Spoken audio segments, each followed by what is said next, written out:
Hello दोस्तों, आपका हमारे यूट्यूब चैनल में स्वागत है। आज के हम इस वीडियो में चर्चा करूंगा कि इलाहाबाद यूनिवर्सिटी में फिजिक्स प्रैक्टिकल लैब में सबसे पहले आपको क्या करना होगा। क्या जैसे कि कॉपी चूज करेंगे कि आपकी कॉपी नहीं मिलेगी, उसके बाद क्या करना होगा, फिर उस कॉपी में क्या लिखना होगा, सबसे पहले क्या लिखना होगा, पूरा डिटेल में हम चर्चा करूंगा। सबसे पहले आपको कौन जैसे कि नंबर आप प्रैक्टिकल पे बुलाएंगे, फिर रोल नंबर पे बुलाएंगे, पूरा डिटेल में हम चर्चा करूंगा।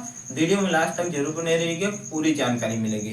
चलिए हम शुरू करता हूँ। देखिए, आपको सबसे पहले आपका बोर्ड डिसाइड है कि किस बोर्ड में आपको आना है। रोल नंबर डिवाइड है कि इस इतने कितने बीच में ये इतने बच्चे आएंगे। तो आपके पास लिस्ट नहीं पहुंची तो हमारे टेलीग्राम रंजीत इलाहाबाद यूनिवर्सिटी पे जाइए। वहां पर हमारी लिस्ट पड़ी हुई है, बीएससी फर्स्ट ईयर की, सेकेंड ईयर की भी लिस्ट शायद उसमें पड़ी हुई है। अगर बीएससी फर्स्ट ईयर के तो जाकर देखिए। फिर उसके बाद आपको क्या करना होगा कि उस लिस्ट में अपना नाम मैच कराइए। मैं मानता हूँ कि आपको 6 तारीख की पहली मीटिंग में पढ़ रही है, तो 6 तारीख की पहली मीटिंग में आप लोग क्या करेंगे कि आपको पहला जाना होगा। पहले जाकर फिर उसके बाद क्या करते हैं कि आपको जैसे कि फिजिक्स लैब है ना, फिजिक्स लैब देख रहे हैं, जो लैब वहां पर है, लैब के जस्ट बगल वाला एक रूम है जहां पर एमएससी की क्लास चलती थी।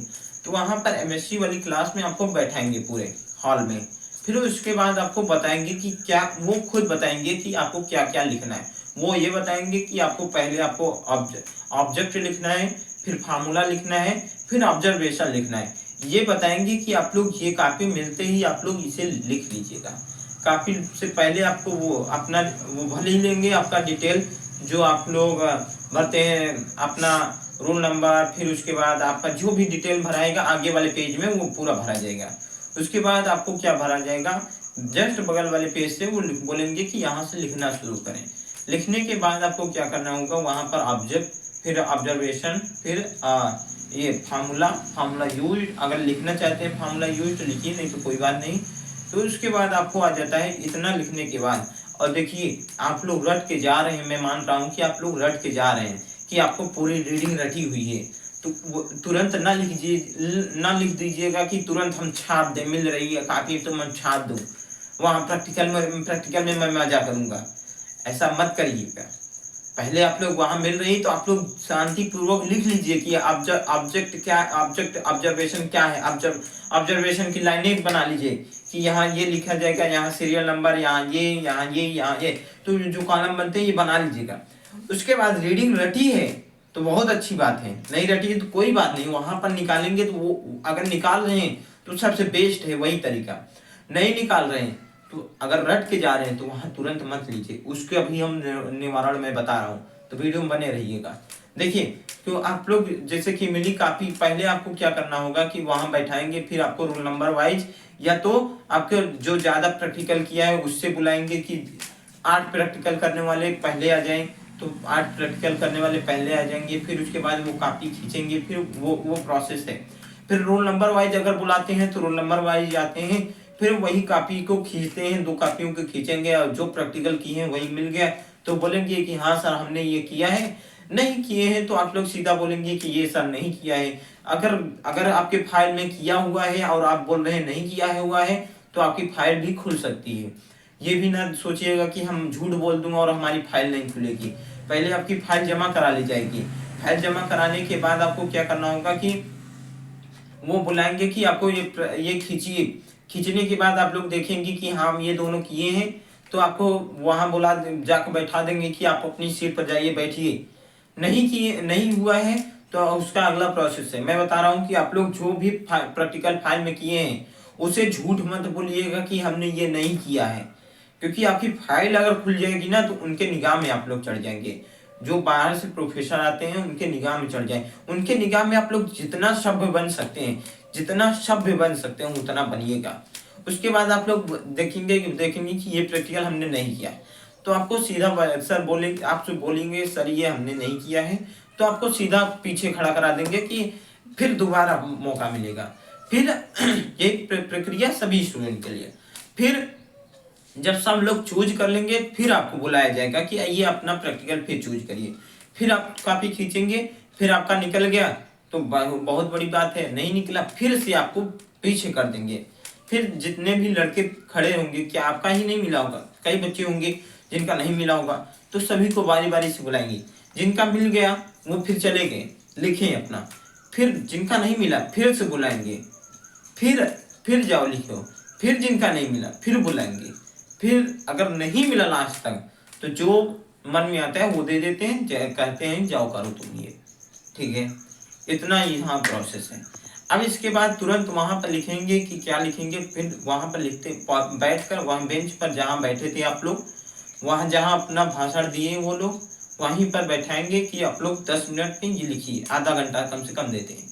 आधे घंटे में आप लोग ऑब्जेक्ट लिखेंगे, फिर फार्मूला लिखेंगे, फिर ऑब्जर्वेशन लिखेंगे। फिर इतना लिखने के बाद आपको ऑपरेटर पे भेज देते हैं कि ये ऑपरेटर पे जाइए, अपना ये प्रैक्टिकल करिए। फिर ऑपरेटर पे जाने के बाद आप लोग वहां पर अपनी रीडिंग को निकालिएगा। रीडिंग अपनी निकालिएगा कि ये रीडिंग कैसे आ रही है। फिर रीडिंग को प्रोफेसर से मैच करवाइएगा। प्रोफेसर आएंगे रीडिंग को मैच कराने, तो रीडिंग को मैच करवाइएगा। अगर रीडिंग को मैच करवा देंगे फिर उसके बाद क्या करना होगा, देखिए रीडिंग को मैच कराने के बाद आप लोग अगर ज़्यादा दिक्कत हो रीडिंग निकालने पर, तो अगर आपके रटा हुआ है तो रीडिंग मैच कर लिए, प्रोफेसर गए आपके पास से, रीडिंग चेक करके आपको चले गए, वहां पर आपकी दस्तखत लग गई, तो उसके बाद आप लोग छाप लीजिए। अब छापने की बारी आई, अब यहाँ मौका मिला। उससे पहले छापिएगा मत, मैं पहले से बोल रहा हूँ, नहीं तो आप ही घाटे में चले जाएंगे। क्योंकि बहुत से हमारे ही बैच के थे, जब हमारा प्रैक्टिकल हो रहा था हमारी ही क्लास में, वो छाप के बैठ के उसके बाद उनकी कॉपी चेक की गई, तो जो रीडिंग निकाल रहे हैं वो रीडिंग से उनकी फाइल की रीडिंग अलग आ रही है। क्यों अलग आ रही है? क्योंकि फाइनल प्रैक्टिकल एग्जाम में वो पूरा सिस्टम ही चेंज कर देते हैं। क्योंकि अगर नहीं चेंज करेंगे तो वो रीडिंग जो है गलत आएगी और पूरा इंस्ट्रूमेंट को सही किया जाता है, ध्यान दीजिएगा। और इसलिए आप लोग प्रैक्टिकल को सीखिएगा कि किस तरह से ये हो रहा है। जैसे कि 6 प्रैक्टिकल किए हैं, 5 ही प्रैक्टिकल किए हैं, तो 5 को तैयार करके ही जाएं, अपने से ही रीडिंग निकालना सीखें। फिर उसके बाद आपको ये प्रोसेस करना पड़ेगा। उसके बाद आपको वाइवा की बारी आ गई, तो वाइवा के लिए आपको क्या करना होगा कि वहाँ पर आपके बारी बारी से प्रोफेसर आएंगे। जैसे कि आपको सरफेस टेंशन से लगेंगे, यहाँ से पूरा राउंडेड वाइड जितने भी ऊपर प्रैक्टिकल रखे हैं यहाँ पर आपका वाइवा हो जाएगा। फिर नीचे जाएंगे, नीचे का वाइवा होगा। उसके बाद आपको जैसे कि बहुत समय ऐसा भी होता है कि आपका वाइवा इस तरह से हो जाता है कि आप लोग जान ही नहीं पाते हैं। देखिए आपको नंबर वाइज ही वाइवा होगा कि जैसे कि आपके पास आ रहे हैं, जैसे हमारे पास आ रहे हैं, हमारे जस्ट बगल वाले के पास आ रहे हैं, हमारे जस्ट बगल वाले के पास आ रहे हैं, तो अगर इस तरह से भी होता है। और जैसे कि अचानक आपके पास आ गया और हम आपसे पूछने लगे, इसी तरह से भी प्रैक्टिकल होता है। तो आप लोग सतर्क रहिएगा, जब तक प्रैक्टिकल चले तब तक सतर्क रहिएगा कि हमारे पास नंबर वाइज हो रहा है तो बहुत अच्छी बात है। नंबर वाइज में एक डर खत्म हो जाता है। अगर नंबर वाइज नहीं हो रहा है, अचानक आपसे आ रहे हैं, पूछ रहे हैं, तो ये डर थोड़ा सा ज़्यादा बन जाता है। क्योंकि अचानक आकर क्या पूछ ले, अगर देखिए आपके जैसे कि आपके जस्ट बगल वाला और आप हैं, तो ये जो क्वेश्चन रहता है थोड़ा सा सुन लेते हैं, ट्रेंडिंग क्वेश्चन हो जाता है। ट्रेंडिंग मतलब ये क्वेश्चन इससे पूछ रहे हैं तो इसी से रिलेटेड मुझसे भी क्वेश्चन पूछेंगे। जैसे कि प्रैक्टिकल के रिलेटेड उससे क्वेश्चन पूछ रहे हैं तो आपसे क्वेश्चन भी प्रैक्टिकल रिलेटेड पूछेंगे। अगर कहीं से और आके पूछ रहे हैं, जैसे बगल वाले पूछे आपसे वही क्वेश्चन ज़्यादा पूछेंगे, अधिकतर ये 80% चांस हो सकता है। फिर जस्ट बगल वाले का भी वही क्वेश्चन पूछ सकते हैं। अब जैसे कि अगला वाला, जैसे कि कहीं वो बंदे के पास गए, फिर जाकर ऊपर वहां पहुंच गए, नीचे चले गए, तो ये प्रैक्टिकल में वो बंदा सुन ही नहीं पाएगा कैसे पूछ रहे हैं, कहाँ से पूछ रहे हैं। अचानक क्वेश्चन पूछेंगे तब अचानक में थोड़ा सा प्रॉब्लम हो जाती है, क्योंकि अचानक में उस तरह से दिमाग एक्टिव नहीं हो पाता कि जिस तरह से आप लोग थोड़ा सा सुन लेते हैं कि ये क्वेश्चन, ये ट्रेंडिंग में क्वेश्चन चल रहा है, इसी तरह से मुझे भी पूछेंगे और माइंड में सेटअप हो जाता है कि हम इस तरह से क्वेश्चन का जवाब देंगे। ध्यान दीजिएगा और बेस्ट ऑफ लक, बेहतरीन करके आएंगे, फोड़ के आएंगे। आपके माता पिता का आशीर्वाद रहेगा आपके ऊपर और वो है आपके पास, और आप लोग फोड़ के आएंगे। बहुत बहुत धन्यवाद, बहुत आभार। कुछ भी डाउट होगा तो कमेंट करके पूछिएगा, मैं जवाब जरूर दूंगा। बहुत बहुत धन्यवाद, थैंक यू।